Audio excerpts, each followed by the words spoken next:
Here it's got some rust issues. That was the major rust on this truck, was back corners. A few moments later.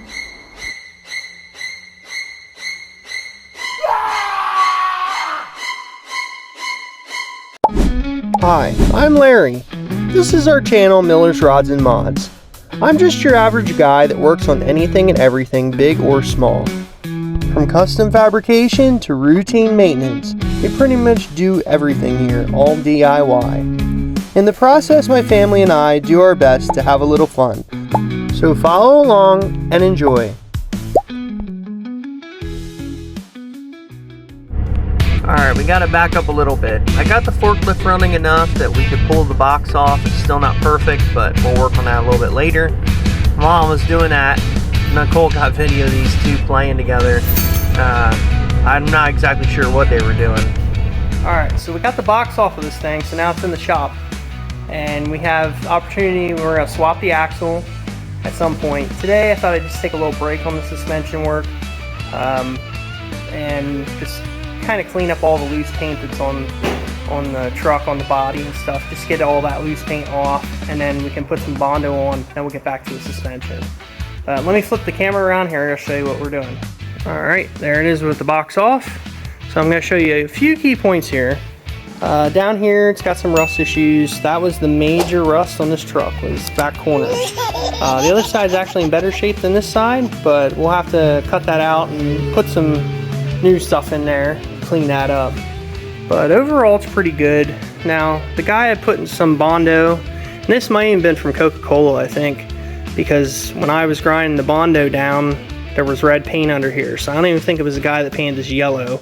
I think it was originally from Coca-Cola, and the Bondo just cracked, and when the Bondo cracked, of course the water went down in here and rusted the metal. So I wanted to clean that up, put some treatment on that so that it doesn't continue to rust, and then we'll put Bondo back over and smooth it and flatten it out.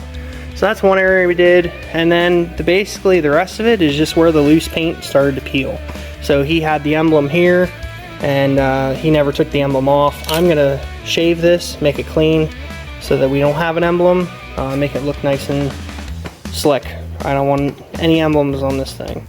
But yeah, basically you can look around here and you'll just, wherever I ground away the paint, basically it was just loose stuff. And then you can see here in the front, we're working on that. So I'm gonna get back to work here and I'll show you as we get some more progress. Well, progress might not be the word I'd use to describe all this mess. But guess what? We're gonna be replacing floors today. As you can see here, we marked where the under cross members are, so there's supports under this floor, and you want to make sure you don't cut into them even if you are going to repair them. And you can see here where I did with a paint marker, and then of course way over there you can see it. You can see I did the other side. So not exactly what I wanted to find when I pulled all the insulation up, but we'll get her fixed up and it'll be as good as new. Alright, so I made a few cuts here in the floor. I just want to kind of show you as I remove these pieces what we're dealing with here. So we have this big piece here. Oh wow! And we're going to remove that. And there was supposed to be a piece down here at the bottom that went down in here. It is all rotted away. It's gone completely. So we're going to have to make this piece here, and then we also, this is another section. This is the other side, and this side here was supposed to be a cross member back here, but it is no longer there. It's completely gone. And this was the top part of this one here. So what we're going to do is make a piece that goes in here, a piece that goes in here, connect them back in here to the rockers, and then we're going to put a flat plate over top after we treat the metal. That way hopefully it never happens again, and then we'll eventually treat the entire floor. And I think the other side's going to be pretty similar, but I can also videotape that as well, just to kind of give you guys an idea what's going on. This cross member down in here, there's a hole here, but I believe the rest of this is pretty good.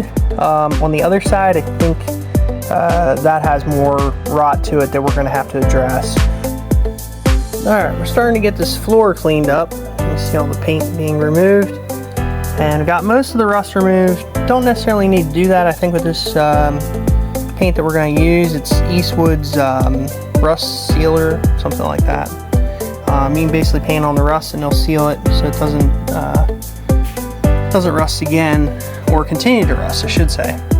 But we got most of this all cleaned up and did a little bit in here, and we even got in underneath here. I'm gonna put a plate right in this section here from the front to that point here, and then we're gonna make special pieces that go across here from the rockers in here all the way over, and the same thing right here. And weld all that in, burn it in really good, and that should be structurally sound. That should be strong enough for what this truck's used for. It doesn't have to look necessarily real pretty, just needs to be strong. And then we'll try to button up, we'll make a template for here, weld that back in, burn it in, and same thing with this hole right here. So the next part, we're gonna take cardboard, make the templates, and we'll come back and show you what I did. Alright, we got our first template made here out of cardboard. And you don't have to get like too crazy with what you're using. These are just like old cereal boxes or whatever. And the nice thing is they're cheap. You have tons of them. They don't cost you anything. And if you screw something up, it's also not gonna cost you anything. But that's the first template. And then we're gonna make a cross piece that goes from here over here to the rockers, and then one behind that. Here's another example of these cardboard templates. I made 2 of them. They go across to the rocker panels and then to that underbody structure there.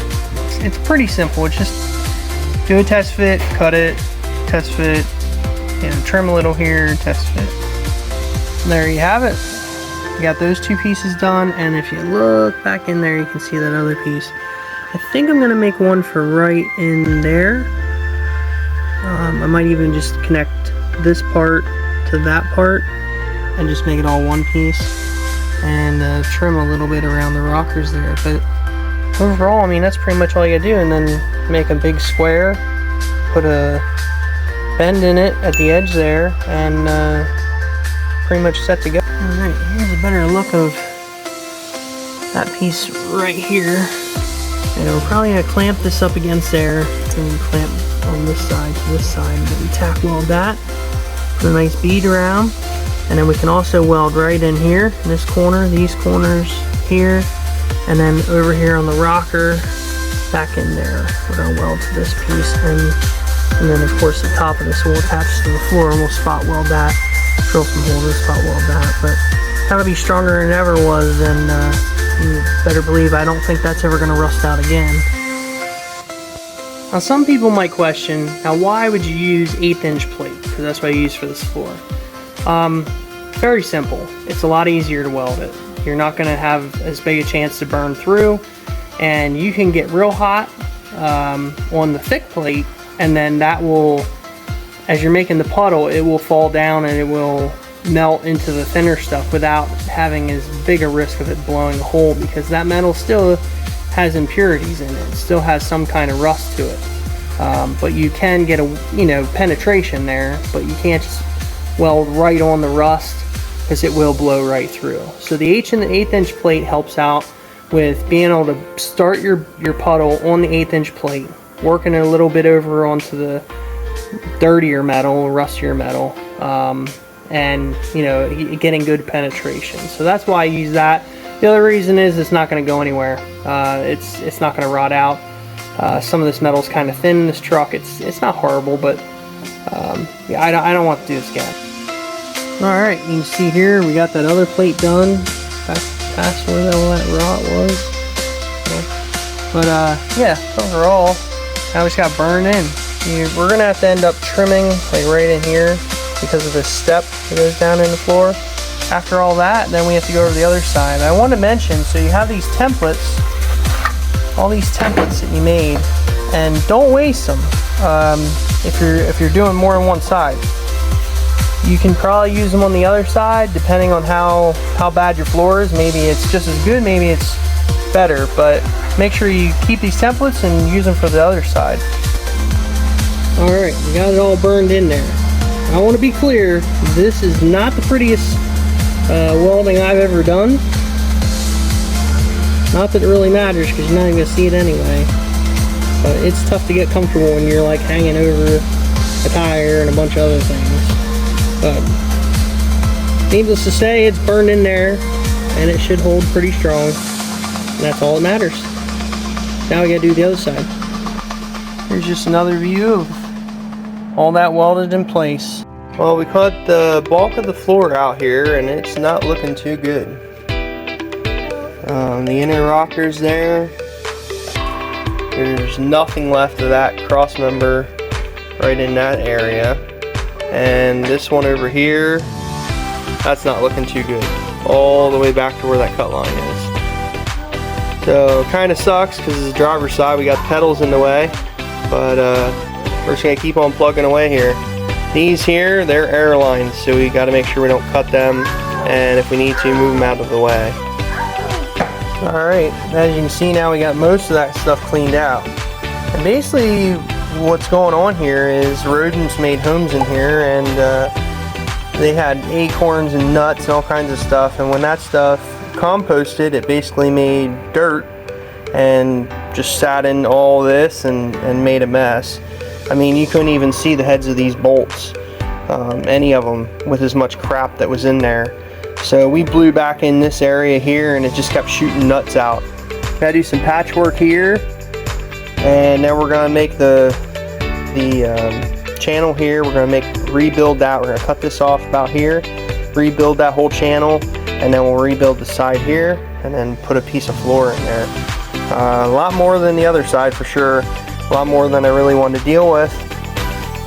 Here's just a small pile of these nuts I'm talking about. I thought I was done cleaning them out, and yet blew some air through the channels and some more came out.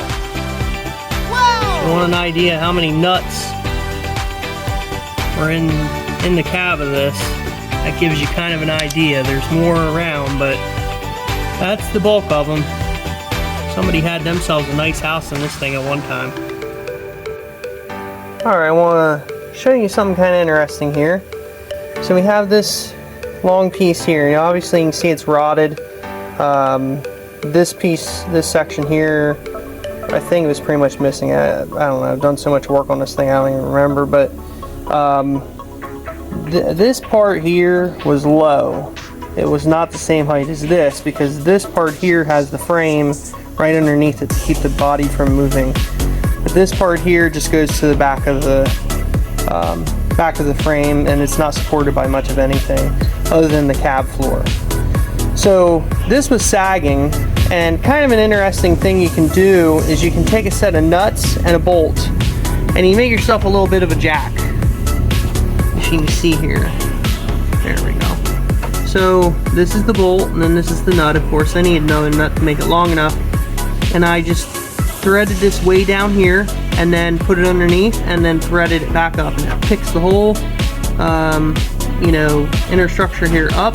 So now both of them are level. So now I'm going to weld a plate that goes, it's going to sit in here and here to make it really, really strong. And I'm just going to weld it right across that. And then once you, I also recommend you do the outer structure as well, and it'll keep it from flexing or moving or bending or anything like that. So bottom piece, then do the sides, then you can take that bolt back out, and you don't have any sag. Okay, we're making progress here. Not quite finished. We welded the piece in here there was a little gap there, maybe 2-3 inches, and welded that in, then did both the uprights here and then here. So this is nice and solid now. We had a support under here, if you remember, to raise the back of the cab up so it was even with the front of the cab, so that all that lined up. When I was done welding all this together, it literally just fell right out. So it definitely helped, and then I'm sure when we welded, it pulled everything together. So what we're working on now is I needed a patch panel for the inner rocker panels, or inner rocker, I should say.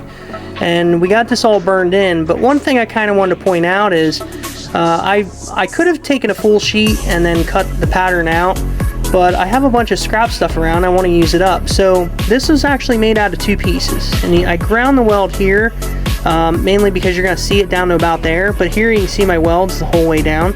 So just to kind of keep in mind, like, you don't need to have, you know, a full sheet to start with. You can always, you know, piece things together as long as you have the template. And like, so this one I made this piece first, and then whatever was left of my template, I just traced the line where the cutoff was, and then cut that piece off. And then once I cut that piece off, then we knew, you know, that smaller piece was what we needed here.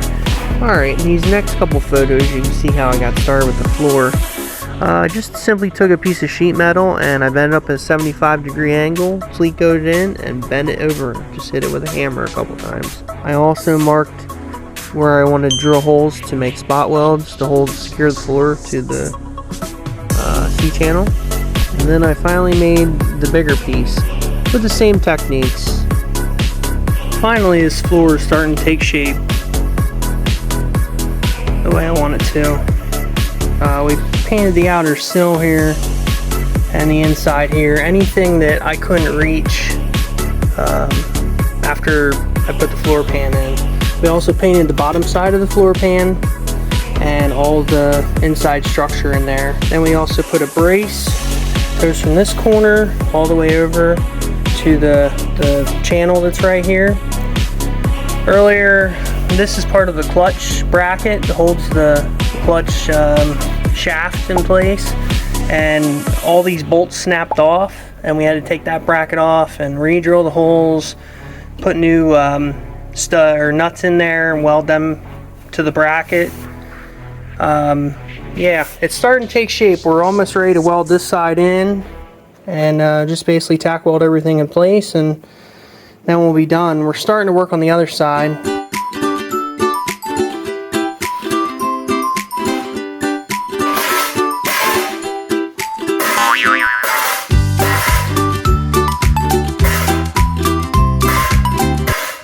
Here's what the other side looks like. So you see we Cleco, we fit it all, try to make it real nice and tight. Kept breaking 1/8" drill bits for the Clecos, but I think I got one, found another one. So we're gonna Cleco this in place. We're gonna lift this part of the floor up so that's nice and flush, and then we're gonna tack weld that in place too. And then after that, it's just mainly clean the rest of the floor up. There's different pieces. Alright, here's the other pieces to the floor. They just simply bolt in. Obviously this one's going to need some repair, so you have to do that, and then the rest of it, you basically just clean it up, clean the rust off as best you can, and then we'll put some paint on there, keep it from rusting again, hopefully. Here you see we're getting some of the welding done. As we weld, we want to spot the whole way around the perimeter, you know, every inch or so. And then once that's all done, then you can go and do your beads and stuff like that. But you want to make sure that you just tack 1 inch at a time around the whole perimeter first, so you don't warp it and cause it to move. At this point, I think I'm going to pull the Clecos out and we'll start laying the beads down. Or divers. Then we dive down. Or 5 or 5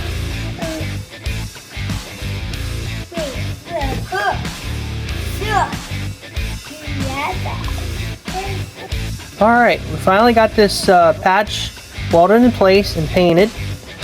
We had this plug, but I think the other one rusted out. As you can see, there's many bolts in this floor. So some of them stripped out, some we had to drill and you know, try to get some vice grips underneath the floor and get them out. That was a fun job, but this side's all done and so is the other side. Let me get over there and I'll show you that side. All right, you see everything's cleaned up over here as well. This is the pan for the seat that it bolts to. This truck didn't have the original seats in, I don't believe. The only thing I had to do over here was I make this new panel here. So I just did out of 1/8" plate, so it's real nice and thick. I didn't get too fussy. Drilled this hole and drilled that hole there, and yeah, that's pretty much it. But yeah, overall, it's all welded and burned in place, and Looking pretty good. Nah. All right, here you can see the floor pretty much all bolted back in and assembled. We're fibers. Yes, you're drivers. Very good. No, we're both drivers. And here comes another driver. But the floor looks pretty good. It's nice and solid, all bolted back in now. And it's black and nice. They can stand, and if you want, come to YouTube on our house and we'll take you a drive. Okay, we finally got these floors done. Thank goodness. It was a huge amount of work, a lot of late nights. I think it took about a couple weeks to get it done. It's not hard, it's just there's a lot of work involved. You also can do this too. I want to encourage all of you. If you have rusty floors, you have something you need to fix, give it a shot. Try it yourself. Go after it. Get a little MIG welder, Harbor Freight, whatever, and give it a shot. It's really not that hard. Your welds and your fabrication skills may not be as good as someone that does it for a living, but that doesn't matter. I also want to make sure that I give a huge shout out to my wife. If she didn't watch these monkeys, this one and the one over here behind the camera, I couldn't get any of this stuff done. It's a really hard job. Here comes Colton. Really hard job to watch both of them. These two are monkeys. They're, yes, as he said. So huge shout out to my wife. She edits, she films, and sometimes even helps with the project. She'll do some wrenching on different things. So huge shout out to her. I also want to thank you, the audience, all the subscribers, all of you that aren't subscribed. Please, consider subscribing, liking this video. I thank all of you for all your continued support. And until next time.